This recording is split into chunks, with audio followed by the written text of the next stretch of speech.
good? My name is Charity Croft. Have you ever been called unprofessional for wearing your hair the way it naturally grows out of your scalp? Is your race accused of being terrorists for wearing scarves on their heads? Have you been stereotyped as a thug, terrorist, gang member, ghetto, lawn mowing guy, rapper, or immigrant for no reason at all when you were just like, standing there? Well, if you said no to most or all of those questions, then you, my friend, have what is called white privilege.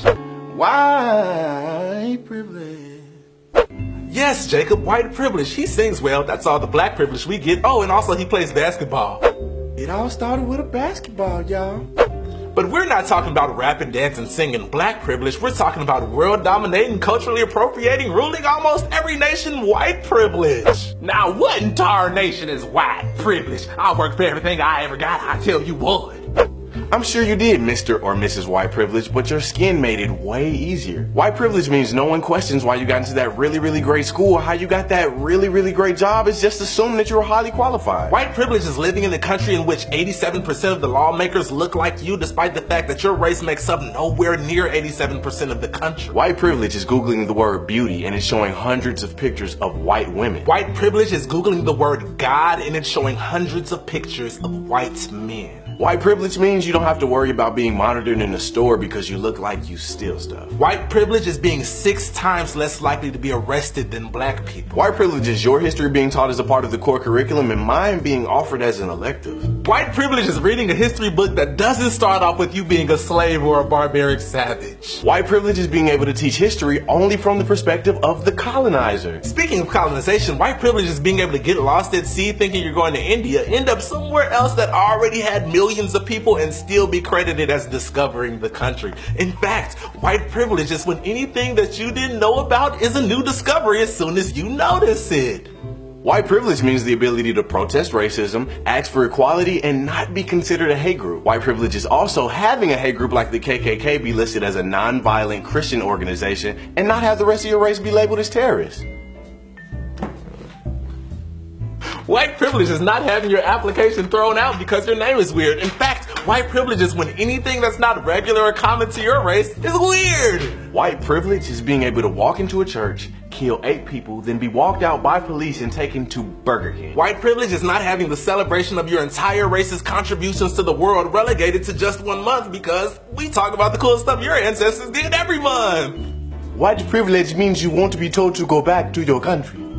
White privilege is being able to come to a country and literally massacre 90% of the indigenous people and then enslave the other 10% and then say it is your God-given manifest destiny to shine from sea to shining sea. So you continue to slaughter the whole country and then give it your own name and your own laws, and yet you are never called a terrorist or a warmongering murderer or a psychopath, but instead you get your face literally carved on the side of the very mountains in which you stole, and thereby glorified forever as not a deranged killer, but a founding father who did something courageous and beautiful.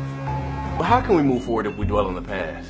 Plus, I mean, there were white slaves in America too, right? Little nigga, no, it was not. Well, not quite, but there were indentured servants.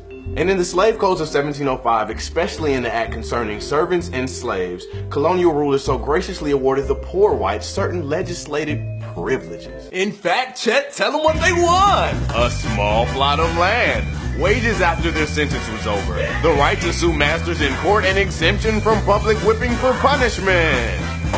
While at the same time, the legislator wrote down the laws which provided the institutionalized foundations for chattel slavery for Africans. What's in the chattel slavery package, Chet? Well, all sorts of horrible things like pulling apart families, sending children, mothers, and fathers in 3 different directions, free beatings for speaking in your native tongue, casual lynchings and public beatings, rape, and many other atrocities for a couple 100 years. Ah, so bad it's almost good. Really? Of course not. From that time on throughout U.S. history, to be white, even to be poor and white, has meant to have access to certain forms of preferential treatment or privilege. Now, this is not said to make white people feel guilty about their privilege. It's not your fault you were born with white skin, and I get it. You're not your ancestors. But whether you realize it or not, you do benefit from it, and it is your fault if you do not maintain awareness of that fact. White privilege is absolutely a thing.